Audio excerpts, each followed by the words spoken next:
Bienvenidos a nuestro momento de estructuración en el taller de CDA de evaluación, denominado Autogestión y Autoevaluación del Aprendizaje desde una perspectiva metacognitiva. Cuando hablamos de autogestión, hacemos referencia a la capacidad que tiene la persona para autodirigirse ella misma. Y la autoevaluación hace referencia a la capacidad que tiene la persona para valorar lo que hace. En ese sentido, la autoevaluación no hace referencia al concepto clásico que tenemos en la escuela y en las universidades, el cual empleamos cuando le decimos al estudiante autoevalúese, dese una nota, asígnese un valor de acuerdo a la actividad que ha realizado.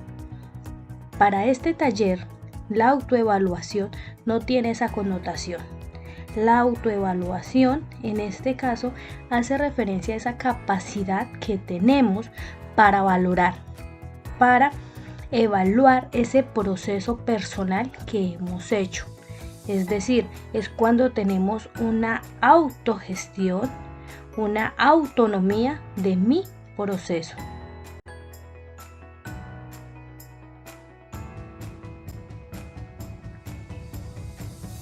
En el momento de exploración, recordemos un poco, teníamos dos actividades. Una, el observar la imagen, y dos, responder 3 preguntas, las cuales se iban a socializar en comunidades de aprendizaje y debatir un poco estos interrogantes. Si retomamos un poco la imagen, podemos ver la representación que hace un estudiante de los seres vivos y los seres no vivos. En este caso, no podemos decirle al chico que ha cometido un error. ¿Por qué? Porque si profundizamos un poco en este producto que nos está entregando el chico, está de manera correcta. Él nos está presentando un ser con vida y un ser que ya no tiene vida, es decir, que está muerto. El chico hace un proceso de construcción de sus conocimientos, del concepto, a través de las relaciones que tiene a diario en su contexto. Quizás el estudiante ha tenido la oportunidad de interactuar, de ver, de conocer un ser muerto, es decir, un pájaro, una vaca, un perro, en su comunidad. Y cuando la docente le pide representar un ser no vivo, él busca esas herramientas, es decir, esos presaberes que ha tenido y los está representando. Como docentes, nosotros debemos de inducir al estudiante, orientar al estudiante y llevarlo a que reflexione sobre su respuesta, que argumente ese producto, brindando procesos y afianzamiento de sus habilidades cognitivas. También se habla de que debemos potencializar su autoevaluación y su autorregulación para que el estudiante tenga la posibilidad de saber e identificar qué se le está pidiendo, qué debe aprender, cómo lo va a aprender, cómo lo va a representar. Pero también tenemos que tener en cuenta que como docentes debemos brindarle al estudiante la posibilidad de transferir su conocimiento, que éste vaya más allá, de que no nos quedemos solo con ese concepto que nos brinda el entorno, sino que lo reconstruyamos y lo llevemos a otros campos. Es decir, sí, es un ser muerto, pero también existen seres o elementos inertes, inanimados, que también se relacionan con este concepto. Entonces, a partir de allí, como docentes, valga la redundancia, debemos permitirle al niño que reflexione, que argumente sus respuestas, que trascienda, que infiera este aprendizaje y haga un proceso de autoevaluación y a su vez de autorregulación de lo que él está aprendiendo.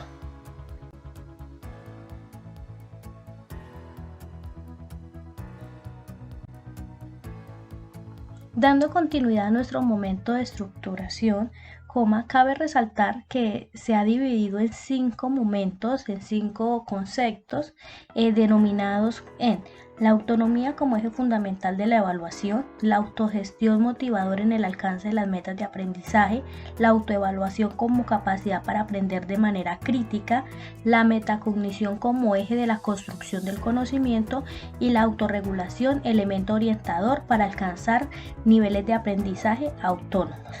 Es decir, como lo hemos mencionado anteriormente, la autogestión, la autoevaluación y la autorregulación son permeados por un ejercicio metacognitivo para lograr o para afianzar o desarrollar en el niño una autonomía en el eje de evaluación y por ende su aprendizaje. La autonomía es el eje central de la autoevaluación con un enfoque metacognitivo. Según Cabrera, la autonomía es la capacidad para dirigir, controlar, evaluar, autorregular la construcción de conocimientos a través del ejemplo de estrategias de aprendizaje, con finalidad de responder a las exigencias de su práctica formativa. Es decir, cuando hablamos de procesos de gestión, de autodirigir, de autoevaluar, de autorregular de una manera crítica empleando herramientas metacognitivas, estamos hablando de la autonomía. Esta autonomía está compuesta por dos componentes, el aprender a aprender y el aprender a enseñar. Cuando hablamos de aprender a aprender, hablamos de generar una autonomía, la cual implica abandonar formas antiguas de cómo estamos aprendiendo. En este componente se quiere profundizar y quizás transformar ese sentido de aprender a aprender. Esto es lo primero que debemos interiorizar o desarrollar. Debemos cambiar esa forma tradicional de aprender. Aprender a enseñar es el otro componente de la autonomía. Este componente es el que aporta el docente. Y cuando hablamos de autonomía, el docente debe transformar, debe dejar de imitar esas prácticas de aula tradicionales y magistrales que se han venido desarrollando.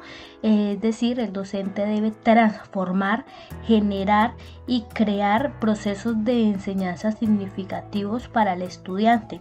Es decir, el docente debe desaprender para poder aprender. Para ejecutar estos dos componentes, ellos deben de estar basados en el desarrollo de las habilidades cognitivas. Pero ¿cuáles son estas habilidades cognitivas?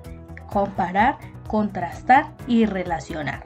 Cuando el niño ha desarrollado estas habilidades básicas cognitivas, está en la capacidad de inferir, de deducir. Pero ¿cómo desarrollamos estas habilidades? La implementación de la lectura crítica a partir de un nivel inferencial, no desde el nivel literal, porque este es el nivel que más emplean las instituciones y como lo hemos podido ver, se ha dejado a un lado la parte inferencial y la crítica. Entonces, una de las herramientas que tenemos es el desarrollo de la lectura crítica, el estudio de casos y la solución de problemas. Si el niño puede y propone situaciones para desarrollar problemas, automáticamente está desarrollando también su capacidad argumentativa. Por ejemplo, en la escuela el estudio de casos o quizás la solución de problemas son escasas, casi no se alcanzan a evidenciar en esas planeaciones y desarrollos de clase. ¿Por qué? Porque en algunos casos como docente limitamos a los estudiantes y creemos que no están en la capacidad de llegar a solucionar o a brindar algunas herramientas para la solución de algunos casos. Por ejemplo, si miramos la implementación del material PRES, el material del programa Todos Aprender, es un material que está basado 100% en la solución de problemas. Y hemos escuchado a muchas docentes que nos dicen que es un material muy complejo y que es un material que está avanzado. Es decir, siempre partimos de la simplicidad y no de la complejidad para irla desmenuzando para que el estudiante adquiera herramientas y adquiera procesos de aprendizaje a partir de su de sus habilidades cognitivas. Si el estudiante tiene la habilidad de comparar, de contrastar y relacionar, va a desarrollar una autonomía en su aprendizaje, va a empezar a transformar ese aprender a aprender a partir de la transformación del aprender a enseñar que el docente le está proporcionando. Continuando con el segundo componente conceptual del taller, la autogestión motivadora en el alcance de las metas de aprendizaje, podemos decir que la autogestión se requiere para gestionar la autonomía. Según Zimmerman, la autogestión del aprendizaje se refiere a la participación del estudiante de manera cognitiva, motivacional y conductual en su proceso de aprendizaje. Estos tres componentes, metacognitivo, motivacional y conductual, se articulan para que la autogestión y la autodirección se den de una forma unánime para lograr unos procesos de autonomía en el estudiante. Si hablamos de la parte metacognitiva, podemos decir que es la que hace referencia o la que hace consciente a la persona, al yo, de su propio aprendizaje. Aquí es donde podemos decir o preguntarnos qué estoy aprendiendo, cómo lo estoy aprendiendo y para qué lo estoy aprendiendo. Y si hablamos de la parte motivacional, se hace referencia a esa fuerza, a esa intensidad, a esa pertinencia, persistencia permanente cuando quiero alcanzar una meta. Esta fuerza interior, esta energía que tenemos, se genera desde adentro y es la que nos lleva a alcanzar dichos objetivos o metas que nos hemos proyectado. Es decir, esta motivación debe tener unos objetivos intrínsecos, es decir, unos objetivos, una motivación interna que permite dirigir paso a paso el alcance de dicho objetivo, o intrínseco cuando tengo que acudir a mi medio, a mi entorno, para que me proporcione esa motivación y lograr las metas que quiero alcanzar. Y cuando hablamos de la parte conductual, hablamos de esa toma de decisiones que yo hago a partir de esa motivación, es decir, a partir de esa fuerza interna. Yo me autodirijo, yo autorregulo esos pasos que quiero dar para alcanzar esos objetivos que me he propuesto. Es decir, esa autogestión requiere de tres componentes: metacognitivo, emocional, motivacional o conductual. Es decir, que estos tres requieren de que yo sea consciente de lo que estoy aprendiendo. También se requiere de una fuerza que me motive, que me lleve a alcanzar mis objetivos, pero a su vez que me permitan tomar decisiones de una forma objetiva y de una forma crítica para poder alcanzar dichas metas. En este tercer componente, titulado autoevaluación como capacidad para aprender de manera crítica, Pérez nos dice que la autoevaluación del aprendizaje se refiere a la participación del estudiante en la valoración que realiza sobre sus desempeños, es decir, participación del estudiante en sus propios procesos, en su desempeño, en la recolección de evidencias, en su proceso metacognitivo de una manera responsable con una actitud crítica. En este caso, retomando lo que mencionamos al inicio, la evaluación no se ve desde el concepto clásico que se manejaba y aún se maneja de manera muy fuerte en la escuela cuando le pedimos al estudiante autoevaluarse. Entonces ahora le decimos al niño qué nota quiere, qué nota considera o qué nota se quiere asignar. Cuando le pedimos esto al estudiante, estamos hablando de una autoevaluación clásica, una autoevaluación la cual no permite reconocer esas fortalezas y debilidades del proceso de aprendizaje que el estudiante está llevando. Cuando el estudiante es capaz de valorar sus desempeños, estos desempeños pues surgen a partir de unas evidencias la autoevaluación se hace de una manera metacognitiva, es decir, haciendo uso de esas habilidades cognitivas que ya mencionamos anteriormente y de una manera responsable con una actitud crítica. Vamos a profundizar ahora en cada uno de esos 3 componentes de la autoevaluación. En la presentación anterior hablábamos de la autogestión desde un enfoque o de un componente metacognitivo, donde el niño es responsable y consciente de su aprendizaje, del qué está aprendiendo, el para qué, el cómo. Y en la autoevaluación hablamos también del componente metacognitivo, pero no desde la conciencia del aprendizaje, sino desde la conciencia del error, es decir, a identificar ese error para generar nuevas formas de aprender. Cómo el niño, a través de su autoevaluación, va a identificar sus desempeños, va a examinar esas evidencias y va a poder identificar los errores. La escuela hoy en día ve el error como algo negativo. Quizás lo podemos decir que lo castiga con una nota baja, ¿cierto? Y en este taller damos un giro y queremos ver al error como una posibilidad de aprender. El ser humano por naturaleza aprende del error. Yo necesito equivocarme para poder autoevaluarme, para mirar qué se hizo bien, qué se hizo mal, qué fortalezas tenía, qué dificultades tuve para poder generar unas nuevas oportunidades de mejora. Y así este error se va convirtiendo en un acierto. Pero como lo vuelvo a reiterar, la escuela lo ve como un castigo, como algo negativo, y en este taller lo queremos ver como una posibilidad de aprender. Si el niño no detecta un error, pues no van a haber esas nuevas formas de aprender. Cuando hablamos de este proceso metacognitivo de reconocer los errores, también es importante que desde la autoevaluación se adquiera una responsabilidad, es decir, que el estudiante adquiera un compromiso frente a las decisiones y consecuencias que pueden surgir en este proceso de aprendizaje.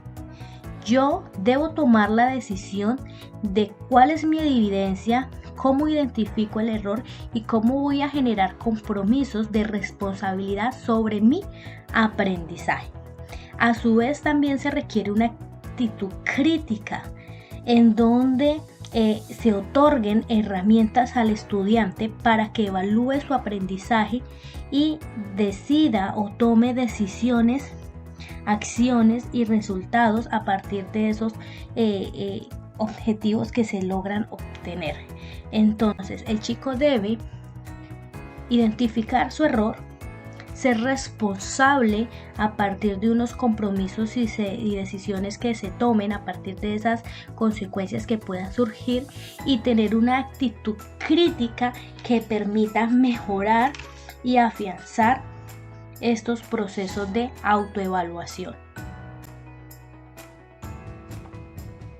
Profundizando en la autoevaluación, tenemos a continuación 7 pasos sugeridos para realizar la autoevaluación, teniendo en cuenta las diferentes modalidades de educación que estamos viviendo: remota, a distancia, asincrónica o sincrónica. El primer paso es determinar una periodicidad, es decir, un tiempo para el desarrollo de esta evaluación. Puede ser un tiempo diario, semanal, mensual, eso va de acuerdo a esos desempeños o evidencias que se han trazado. Hacer una lista de esos puntos fuertes y débiles, es decir, de esas fortalezas y debilidades que quizás se pueden presentar. Tener consciente de dónde quiero llegar, es decir, definir unos objetivos claros partiendo de unos estándares básicos de competencia, de unos derechos básicos de aprendizaje. Si yo no sé para dónde voy, si no tengo claro qué quiero lograr, pues va a ser muy difícil poder evaluar ese proceso, qué he hecho mal, qué he hecho bien, cuáles han sido esos aciertos, esos desaciertos para lograr mi objetivo. También hablamos de identificar cómo refleja los puntos fuertes. El otro sería potencializar los puntos fuertes en el día a día, comprender los puntos débiles y como último, encontrar los medios débiles a tu favor. ¿Cómo podemos darle la vuelta a esas debilidades y volverlas unas fortalezas para poder alcanzar esos objetivos de aprendizaje o esa meta que me he propuesto? ¿Cómo podemos implementar la evaluación?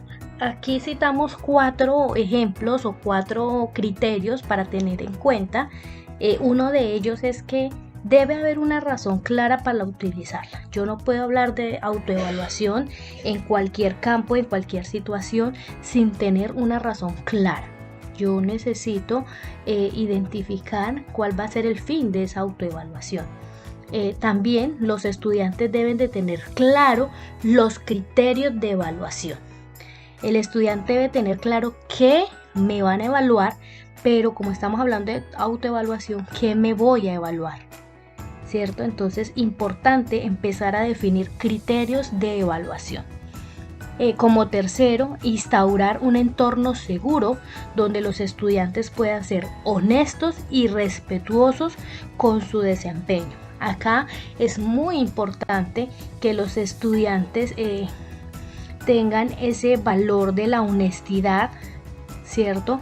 Y más allá de decir me fue bien, me fue mal, el niño debe tener esa capacidad para identificar su propio proceso y poder identificar esas acciones para mejorar. Entonces, importante la honestidad y un espacio que permita realizar este proceso de autoevaluación. Y como último, la autoevaluación debe ser diseñada para contextos particulares. Vamos a tener en cuenta también esos estilos de aprendizaje, ¿cierto? También influyen en esas formas de evaluar. Recordemos que cada persona tiene unas particularidades y así como aprendemos de manera diferente, también podemos representar nuestros aprendizajes de una manera diferente y por ende debemos de autoevaluarnos de formas diferentes y particulares de acuerdo a cada contexto. Continuando con el cuarto componente conceptual, la metacognición como eje de la construcción de conocimientos, podemos decir que cuando hablamos de la conciencia que tiene el sujeto sobre sus formas de aprender y la regulación que ejerce sobre su propio aprendizaje, estamos hablando de metacognición. Según Glasser, la conciencia que tiene el sujeto sobre sus propias formas de aprender y su regulación de su aprendizaje. La metacognición es vista desde 2 componentes. Un componente llamado conocimiento metacognitivo y otro llamado conocimiento metacognitivo desde la parte de regulación. Es decir, cuando hablamos del conocimiento metacognitivo, estamos hablando de la conciencia del aprendizaje, es decir, el poder identificar el cómo yo aprendo. Es decir, aquí jugamos con los estilos de aprendizaje, ¿cierto? Entonces es importante que el niño y tanto el docente reconozcan esta parte, cómo aprende o cómo yo estoy aprendiendo cuando hablamos de autonomía, de autogestión, de autoevaluación. Es importante reconocer esos estilos de aprendizaje. Según Fravel, el conocimiento que se tiene acerca de los procesos y productos cognitivos.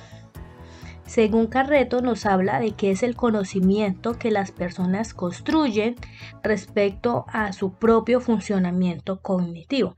Cuando hablamos de este conocimiento propio del aprendizaje, hacemos referencia a ese conocimiento declarativo, es decir, al saber qué, a ese conocimiento base que tenemos.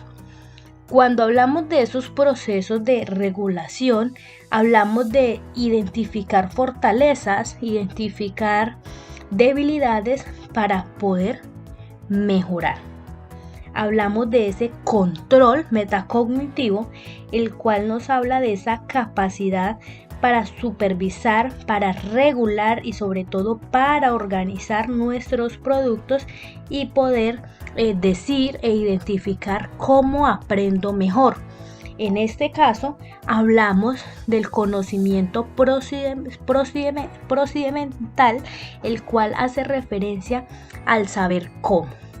En estos dos componentes, el saber qué y el saber cómo, lo relacionamos con ese aprendizaje basado en competencias, en donde no es importante o donde no solo es importante el conocimiento, sino el poder llevarlo a la realidad, al contexto y decir, yo estoy aprendiendo este tema para aplicarlo en estas diferentes situaciones. Y acá es donde hablamos del poder aplicar ese conocimiento. Por ejemplo, aquí tenemos un ejemplo. El niño o la persona debe tener claridad de cuál es esa tarea, cuál es ese objetivo, cuál es ese desempeño, cuál va a ser esa evidencia que debemos de alcanzar en ese proceso. Entonces, aquí empezamos a hablar de ese conocimiento, es decir, de ese saber qué. En este caso el tema es un mapa mental. El niño debe saber qué es un mapa mental, ¿cierto?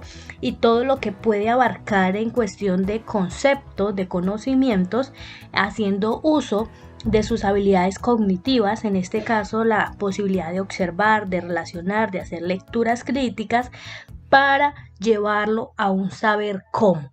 El cómo puedo implementar este mapa mental y implementarlo, porque si yo no lo implemento, si yo no lo desarrollo, si yo no lo soluciono, no voy a tener una evidencia para poder autoevaluarme y hacerle un proceso de identificación de debilidades, de fortalezas e identificar un error para poder generar acciones de mejora.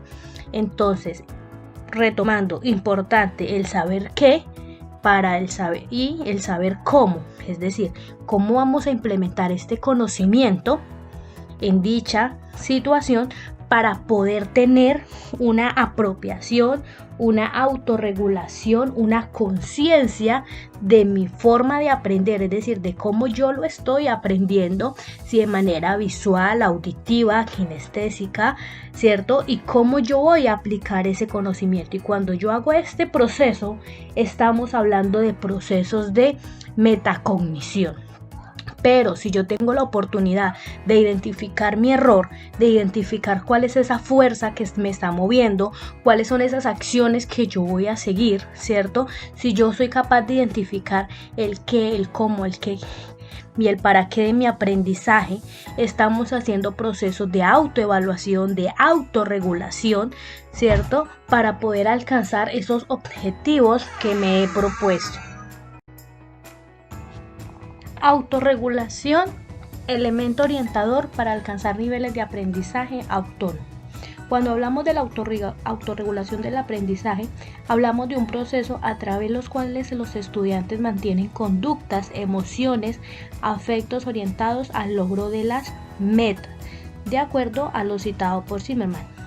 Es decir, cuando el estudiante tiene la capacidad de autodirigirse, de autorregular su conducta, es decir, cuando hablamos de la toma de decisiones, cuando tiene la capacidad de manejar su motivación, es decir, sus emociones para poder mejorar, y cuando tiene la capacidad de manejar su parte cognitiva, es decir, cuando tiene la capacidad de controlar esas estrategias para poder alcanzar sus objetivos.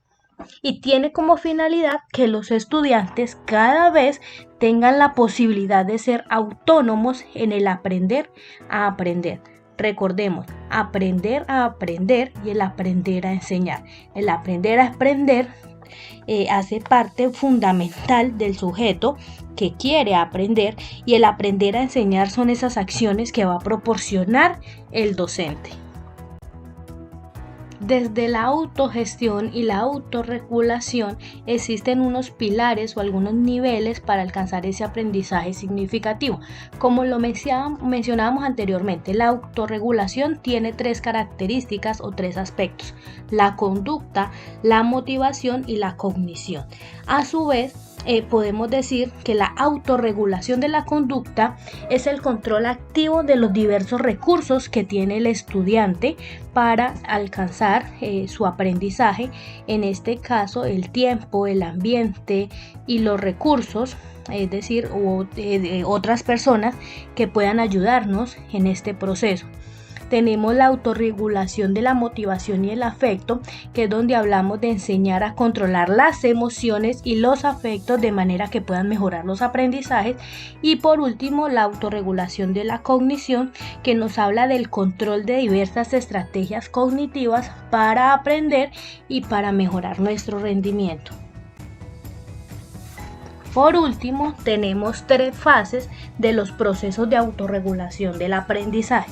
Tenemos la primera fase, que nos habla de la planificación, eje principal y primordial, en donde debemos de establecer metas, objetivos, evidencias que queremos alcanzar, es decir, qué nos proponemos para alcanzar, cuáles van a ser esos objetivos o esa visión que vamos a tener al final del proceso. Tenemos la fase de realización, es decir, que son los medios para conseguir la meta que nos hemos propuesto. En este caso, identificación de habilidades, destrezas e información necesaria para dicho alcance. Y al final tenemos la fase de autorreflexión, es decir, una fase de autoevaluación y reacciones de satisfacción, o al contrario, en donde vamos a identificar, retomando, cuáles fueron esos errores, cuál fue esa motivación, cuáles fueron esas acciones que decidimos implementar para el alcance de dicho aprendizaje. Cuando tenemos la capacidad de planificar, de realizar y de autorreflexionar, estamos hablando de procesos de autorregulación de nuestro aprendizaje. Y cuando hablamos de el qué quiero aprender, el para qué lo quiero aprender, el cómo lo estoy aprendiendo, o cuando hablamos de cuál fue ese error, ¿cierto? ¿Cuáles son esas debilidades? ¿Cuáles son esas fortalezas? Estamos hablando de esos procesos metacognitivos. Entonces, teniendo en cuenta el objetivo que nos hemos propuesto para nuestro taller, hemos terminado con la parte conceptual de autoevaluación, de autogestión, de autorregulación y esos procesos metacognitivos que nos van a permitir desarrollar en el estudiante autonomía para su aprendizaje. A continuación vamos a dar paso a nuestro momento de práctica y transferencia, el cual tiene como objetivo desarrollar una guía de aprendizaje, planear una guía de aprendizaje que permita que nuestros estudiantes desarrollen estos procesos de autoevaluación, de autorregulación, de estos procesos metacognitivos para grado quinto, teniendo como excusa o como ejemplo, como base, el tema de la exposición. Vamos a encontrar unos anexos que nos van a ayudar a profundizar en estos aspectos, y como docentes vamos a identificar 2 o 3 recursos o herramientas que podemos tener a la mano y que podemos empezar a brindarle al estudiante para que inicie estos procesos de autoevaluación. Pero a su vez también nos sirve desde nuestro rol de docentes a identificar cuáles son esas tareas o objetivos que nos hemos trazado, cómo lo vamos a lograr y cómo podemos autoevaluar dichos procesos de aprendizaje. Como siempre, se agradece su atención, su participación y quedamos prestos a cualquier duda e inquietud. Y demos paso a nuestro tercer momento de práctica y transferencia.